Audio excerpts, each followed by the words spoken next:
बच्चों ये वाला क्वेश्चन आया था आपको इन टेक्स्ट एनसीईआरटी में, और ये बहुत ही इजी क्वेश्चन है, लेकिन बहुत सारे बच्चे इसको देख के घबरा जाते हैं। मैं आपको बताती हूँ इसको कैसे सॉल्व करना है। चलो स्टार्ट करते हैं। सबसे पहले तो जब इस तरह के क्वेश्चन आते हैं, नहीं समझ में आ रहा है, तो 2 बार क्वेश्चन पढ़ो और देखो क्या क्या डाटा दिया है, राइट।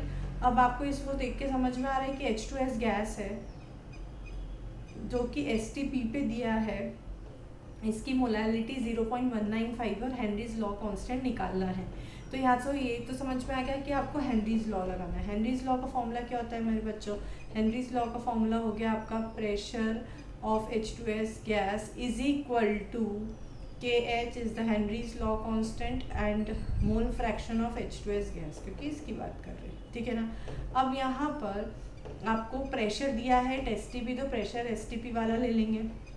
मोलैलिटी दी आपको 0.195, तो मोलैलिटी से आपको मोल फ्रैक्शन निकालना है और हेनरीज लॉ कांस्टेंट की वैल्यू आपको निकालना है, राइट।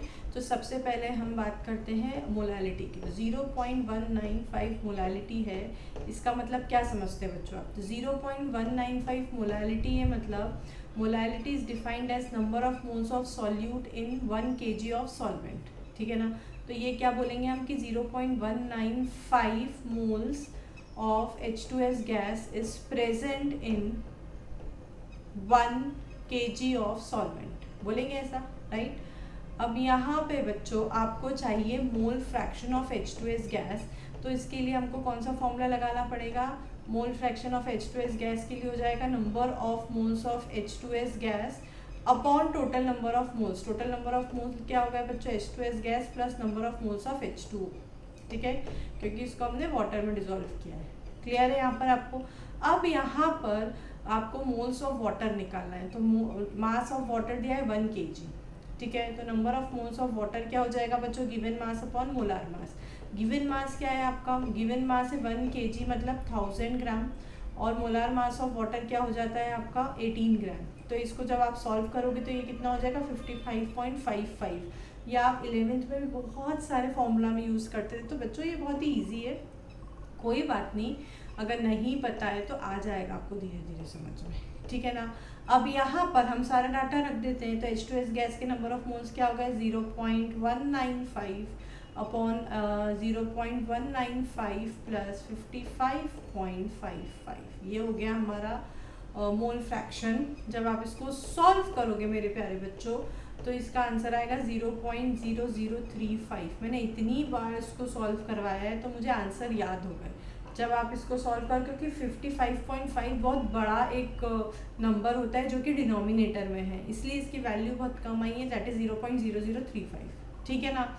चलो अब हमारा ये वाला फॉर्मूला है, इसमें पुट कर देते हैं हम सारी वैल्यू। KH हमको निकालना है, तो ये हो जाएगा PH2S upon mole fraction of H2S। तो PH2S क्या हो गया बच्चों आपका? PH2S हो गया आपका, यहाँ पर हम SI यूनिट में निकालते, तो SI यूनिट में क्या होता है? बार में 1 ATM इज इक्वल टू कितना होता है बच्चों?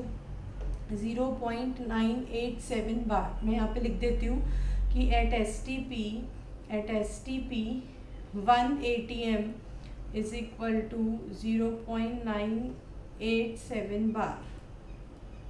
क्लियर है? तो यहाँ पे कभी कभी हम राउंड ऑफ लेके 1 बार भी ले सकते हैं, तो 1 भी आप ले सकते हो, कोई दिक्कत नहीं है इसमें, ठीक है।